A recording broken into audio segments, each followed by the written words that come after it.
Hi, my name is Shelby Chewy, and this is my project for GIT 335, and the topic I chose was augmented reality.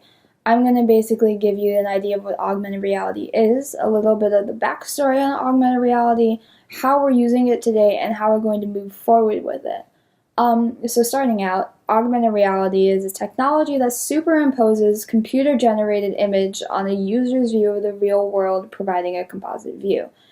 Now, augmented reality is different than virtual reality because virtual reality makes an entirely different simulated environment, whereas augmented reality enriches an existing environment by creating overlays and new information.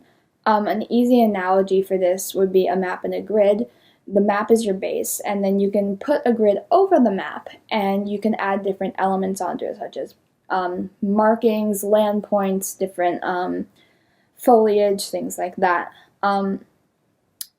AR, you can really see it nowadays in apps and games, but another thing that we use AR for that we don't often think about AR with is catalogs, which we'll get into later. AR can be traced back to the 1990s, and it was first used by Tom Caddell as part of a project at Boeing. Now, Boeing, if you are like me, you automatically envision giant airplanes zooming through the sky at high speeds. But VRS.org.uk states, this project was focused upon finding new ways to help the company's engineering process and involve the use of augmented reality. This just proves that it's not just for fun little games that you play on your iPhones. It is actually a highly technological thing that can be used in huge ventures all across the world. Now, if you fast forward to 2013, that's when Google Glass was launched. If you guys aren't familiar with Google Glass, there will be a picture somewhere over there. And Fortune.com states that even though it was meant to replace an iPhone or a smartphone, it wasn't as popular because it's more expensive than the average consumer can afford. To put that in perspective for you guys, an iPhone today is upwards of $600 depending upon the model you get. If you're going for new top-of-the-line 7 Plus, you're going to be paying quite a bit. However, Google Glass was retailing for $1,200. That's about twice the amount that an iPhone is going for today. So if you really think about that and price it for similar features that you can have on an iPhone that is half of that price, it's not really a good economic choice for many people. Especially if you're like me, and probably most of us in this class are a college student and can barely afford to buy yourself an actual meal sometimes. You're not going to want to be spending $1,200 on a pair of glasses that can do all sorts of cool things, even if you want to. With that comes it being AR being described as futuristic, because you do see like the glasses on and you look crazy, like you just stepped out of a sci-fi movie. But it's actually not that futuristic, and we're really seeing it more today than we actually take in. IKEA, and if you've never been to IKEA, what are you doing with your life? Go to IKEA and go play hide and seek in their furniture section or something. They're using it in their online catalogs, and that allows you to see a 3D image in a space and gives you a virtual preview of how it's going to fit into your area or space. This can save you a lot of time because you're not going back and forth from a house to IKEA and taking pictures and trying to figure out what it's going to look like. This is something that you can carry with you on your phone if it's a virtual catalog, and you can completely take photos of your own room and put the furniture that you're looking for into your room and see how it works out. And if you're lazy, like me, it's absolutely great because you don't do more work than you have to.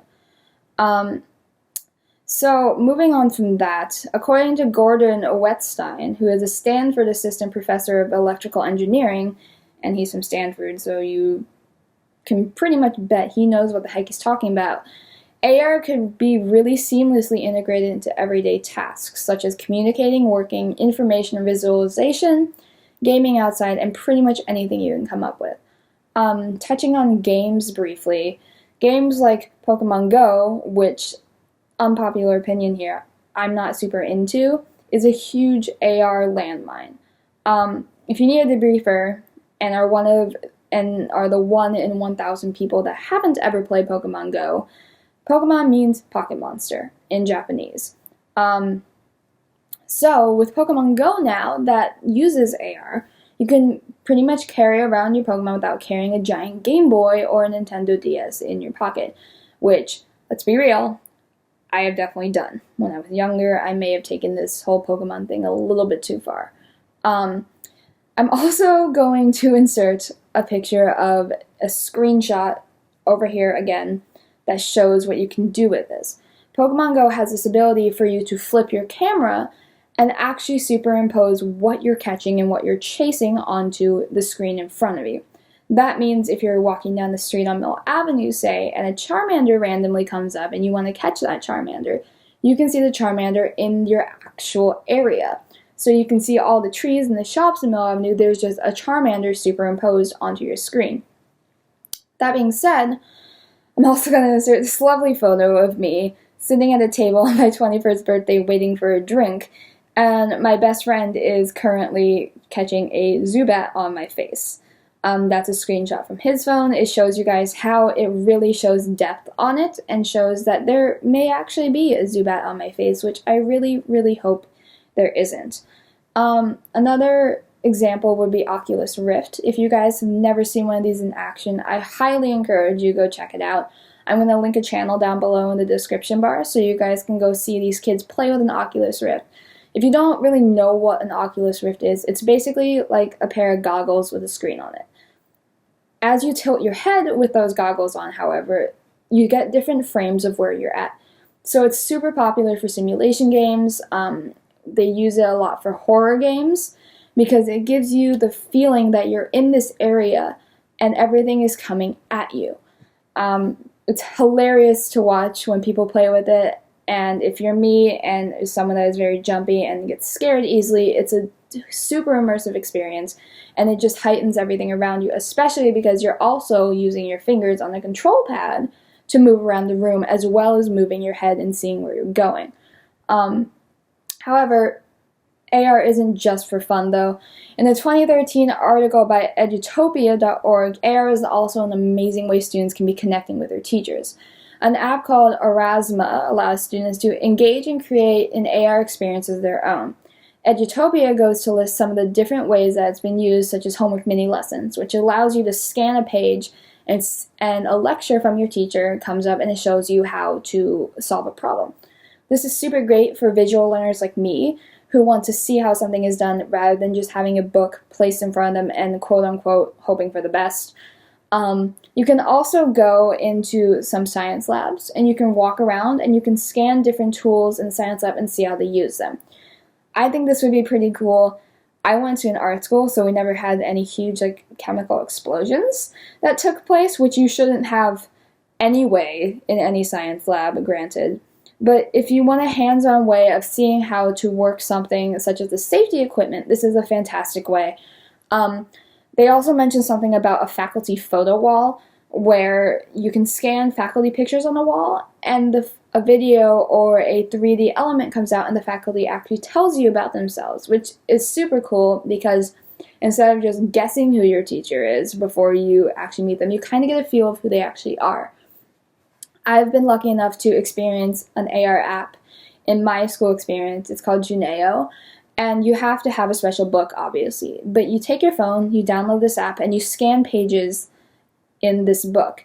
And different things pop out, or there are different effects that this has. And one of the ones that really stood out to me was you were able to have a cat on a table playing with a ball of yarn, and if you swiped on your screen, you could interact with the cat. Also, as you move your screen on your phone, the cat moves with you, unless you move it off of the area that the cat has been scanned onto. It's really cool. You feel like you're kind of playing Nintendogs, if you guys know what that is. That was also my game when I was younger. Took that way too seriously. So it really gives you a feel that you're in this room with this virtual cat or anything that you're there with. But as time goes on, AR is going to become increasingly advanced. IEEE Spectrum has an article on AR in contact lenses, and that involves lenses that have very small circuits and even promises bionic eyesight. However, if you think about this, this is just kind of creepy and weird because I automatically think of every terrible science fiction movie that goes awry when you have bionic anything in it. This also seems really inconvenient since contact wearers, they tend to wear out really easily. Me being a contact wearer myself, I can only imagine the money that you spend on it when you break it or rip it or something happens. Hopefully those bionic contacts will be a little bit more substantial so you don't do that and you don't drop them down your drain, which I have also done. So in conclusion, AR is all around us. It has a very possible spot in the near future, and as humans, we're always looking for the next best thing and making our lives easier, and AR may just be a way to do that.